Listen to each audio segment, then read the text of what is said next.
14 Maret 2009, kasus pembunuhan Nasruddin Zulkarnain, sebuah film komedi berdasarkan kisah sejarah.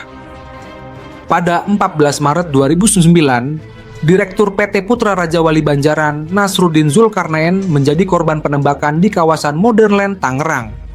Peristiwa ini terjadi sekitar pukul 14 WIB, sesaat setelah Nasruddin selesai bermain golf. Pelaku penembakan mendekati mobil BMW Silver yang dikendarai Nasruddin dan melepaskan 2 tembakan yang mengenai kepala korban. Nasruddin sempat dilarikan ke rumah sakit, namun nyawanya tidak tertolong dan ia meninggal dunia pada 15 Maret 2009. Pengungkapan kasus. Penyelidikan dimulai dengan olah tempat kejadian perkara (TKP) oleh tim laboratorium forensik Mabes Polri. Dari keterangan saksi di lokasi, diketahui bahwa pelaku menggunakan sepeda motor Yamaha Scorpio berwarna biru. Berdasarkan informasi ini, polisi berhasil melacak dan menangkap Heri Santosa, pengemudi motor tersebut, di kawasan Menteng Atas, Setiabudi, Jakarta Selatan. Heri mengakui perannya sebagai pengemudi motor saat penembakan terjadi dan menyebut nama Daniel sebagai eksekutor yang menembak Nasruddin. Dari pengakuan Heri, polisi kemudian menangkap Daniel di Pelabuhan Tanjung Priok saat ia kembali dari Flores. Daniel mengakui bahwa ia menerima tawaran dari Hendrikus Kiawalen untuk melakukan pembunuhan tersebut dengan imbalan 75 juta. Hendrikus sendiri ditangkap di Menteng Dalam, Jakarta Pusat, dan mengakui perannya sebagai perantara yang menerima perintah dari Eduardus Ndopombete alias Edo. Edo mengaku bahwa ia diperintahkan oleh Kombes Pol Williardi Wizar untuk mengatur pembunuhan ini.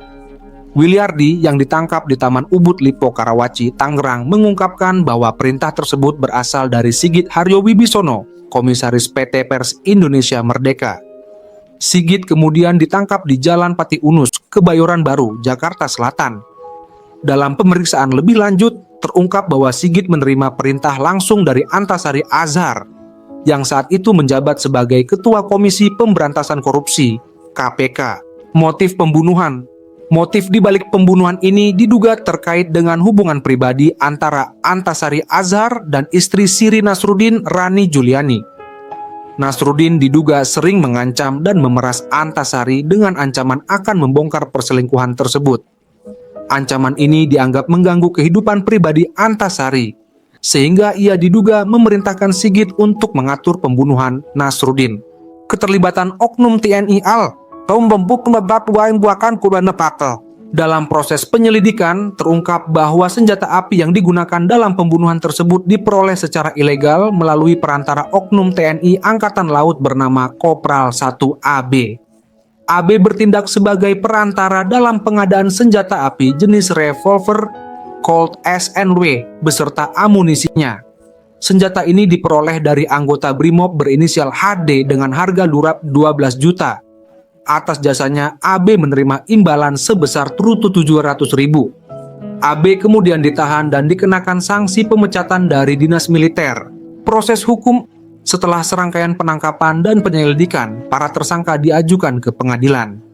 Daniel sebagai eksekutor didakwa dengan pasal pembunuhan berencana dan terancam hukuman mati. Heri Santosa, Hendrikus Kiawalen, Eduardus Ndopombet, Williardi Wizar, Sigit Haryo Wibisono, dan Antasari Azhar juga menghadapi proses hukum atas keterlibatan mereka dalam kasus ini. Antasari Azhar sebagai aktor intelektual di balik pembunuhan ini divonis 18 tahun penjara.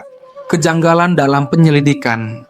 Meskipun kasus ini telah melalui proses hukum, terdapat beberapa kejanggalan yang diungkapkan oleh pihak keluarga Nasruddin. Andi Syamsuddin Iskandar, adik kandung Nasruddin, menyatakan bahwa hanya dalam waktu kurang dari 24 jam setelah penembakan, pihak kepolisian sudah menyimpulkan bahwa motif pembunuhan adalah cinta segitiga.